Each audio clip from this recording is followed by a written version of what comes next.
که فچا باندې کوډې او جادو شوي یا فچا باندې تعویض شوي هغه ورځي مسلسل دا وظیفه وکړي رب العالمین به هغه کوډې تعویض او جادو ختم کړي الله به دې مریض له ورځو کې دننه شفا ورکړي بسم الله الرحمن الرحیم السلام علیکم ورحمة الله وبرکاته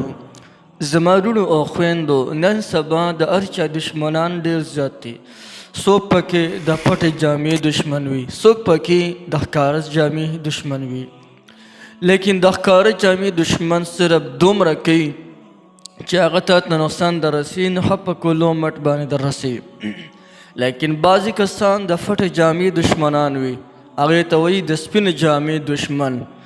نو هغه خو تا ته په ښکاره باندې مقابله نه کوي بس سره نه کوي لیکن د هغوی یو کار وي چې هغه په تا باندې تعویض کوي تا باندې سحر کوي جادو کوي د باندې کوډې د باندې کوي د هغې د وجې نه د ستا زندګي تباه کوي تا سره په ظاهره باندې ښه روغ وي خندا خوشحالي به کوي او ته به وایې چې دا زما خاص ملګری دی لیکن هغه به په حقیقت کې تا باندې کوډې او تعویض کړي کوډې او تعویض داسې شی دی چې انسان قبر ته بلکل رسي د انسان دا وجود ورو ورو کمزوری کېږي او تر دې پورې چې انسان بلکل د ارسونه خلاص کی ارسو کې باندې بد لګي پرې تلو باندې اور لګي سم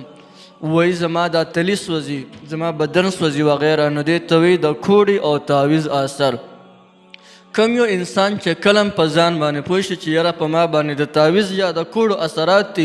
دا وظیفه دې وکړي د دې وظیفې په برکت به رب العالمین ښه کړي اوو ورځو کې دننه که جادو پې شوي جادو به رب العالمین ختم کړي که چېرته کې د باندې تعویض شوي نو تعویض به رب العالمین ختم کړي د دې مبارکې وظیفې په برکت سره دا د الله جل شانه یو ډېر مبارک نوم دی یا ممیتو خصوصا دا مرض په زنانو کې د حد نه زیات موجود دی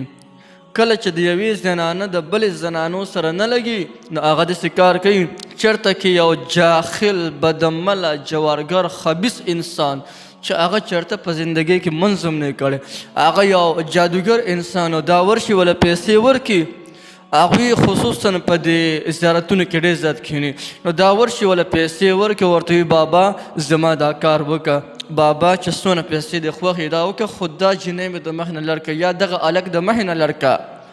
نو د هغې د وجې نه د هغې هلک او دغه جینۍ زندګي تباه شي لیکن که کله یو انسان په خپل ځان باندې پوه شو هغه دا وظیفه مسلسل ور ورځې وکړي انشاءالله د دې وظیفې په برکت به هغه کوډ جادو تعویض پې شوي هر څه پې شوي نو رب العالمین به هغې له شفا ورکړي راځي د وظیفې کولو طریقه درته ښیم یا ممیتو وظیفه را یا ممیتو روزانه په لحاظ سره یعنی دا به چې دي اووه ورځې پابندۍ سره کې دې دپاره به یو وخت مقرر کړي خصوصا د ماسخوتن وخت به وله مقرر کړي بهتره خبره دا ده که د دې نه اول د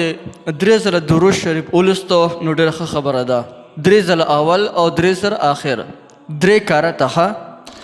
او بیا د هغې نه پس به 9 زره کرته دا وظیفه وکړي اللهم یا ممیتو یا ممیتو یا ممیتو یا ممیتو دغه رنګې فقلاق العربې کوئ تیزمنه کوئ او بیا به چې کله 9 زره کرته پوره شي دا به اوبو باندې دم کې او هغه اوبو به په هغه مریض باندې وڅکئ چې په چا باندې کوډه شوي یا په جادو شوي یا په هغه باندې نور څه خراب اثرات ظاهر شوي په هغه باندې وڅکئ او یا دې هغه چا چې دم کړي د هغه په خپله وڅکئ انشاءالله چې د دې عمل په برکت باندې به رب العالمین چې څونه کوډ جادو هر څه پې باندې شوي د دې په برکت به رب العالمین ختم کړي ها یو خبر یاد ساتئ که چا باندې کوډې او جادو نه شوي لیکن د دې خبرې اندېښنه او یره وي چې هسې نه یاره ما باندې چا کړی نه یعنی یو انسان ورته واره هغه کمزوري کېږي یو انسان دی د هغه د زندګۍ نه خوند او مزه ځي دا هم د کوډې او د جادو علامت دی نو که یو انسان باندې شوي هم نه لیکن هسې هغه دغه چې کوم دی اثرات محسوسوي یا هغه ته د دې خبرې خطرې چې څوک براباندې وکړي نو هغه دې دا وظیفه وکړي اووه ورځې پابندۍ سره ان شاء الله د دې وظیفې په برکت باندې به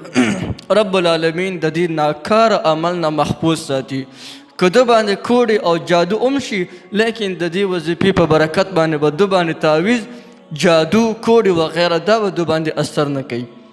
نو دا یو ډېره زبردسته وظیفه را او دا خاص وظیفه را. دا که چېرته کې تاسو دغه نورو عاملانو وغیره له ورځئ نو هغوی دستانه د دې 20,000 یعنی چې کوم دی 80,000 چې کوم دی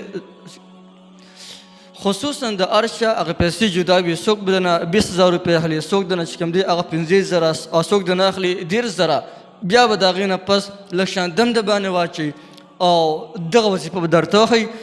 لیکن دا وظیفه ما تاسو ته په پرې کې وښوله. دا خپل هم کولی شئ، خپل هم ترې پیدا اخیستی شئ او ستاسو یاران دوستان چې څومره وي چې هغوی د موبایل نه استعمالوي، هغوی د دې نه خبر نه دي، نو دا وظیفې خصوصا هغوی ته ورسوئ. دا چې دی اوس چې کوم دی هغه د ستاسو فریضه شوله. بس زما خو دومره وه چې ما تاسو ته چې کوم دی هغه در وستوله. څومره کسانو چې دا وظیفه وارده د هغوی فریضه دا ده چې دا دوست مخکې کسانو ته لازما ورسي. جزاک الله خیرا.